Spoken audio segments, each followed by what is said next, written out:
Hey guys, it's Tony, and I'm continuing my troll horn tutorial.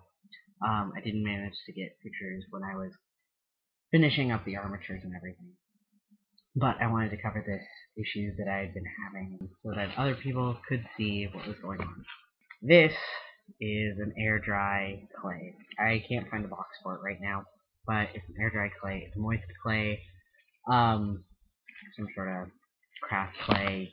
You can find it at Michael's. This is what happens when 90% of air dry clays go onto a rigid armature. Because they shrink on rigid armatures. They shrink while they're drying. So, what I'm doing to fix this up is I'm putting rubber cement into all the cracks.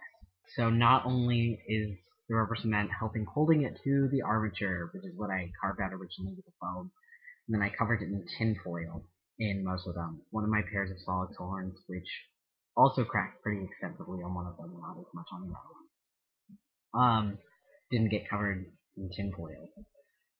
But not only is the rubber cement holding it to the armature, but it is also filling in the cracks like a lacquer.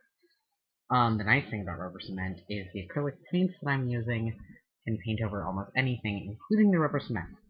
Downside of rubber cement, probably shouldn't be painting it on while I'm indoors because most of my house I can't open up the windows.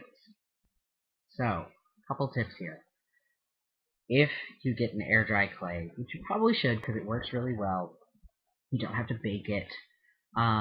It dries really quickly. Like my horns are entirely dry overnight. They dried in about 8 hours total. But it's cracking. So if you get an air dry clay, get one that doesn't shrink. I thought I had, but apparently I hadn't. So try to get one that doesn't shrink.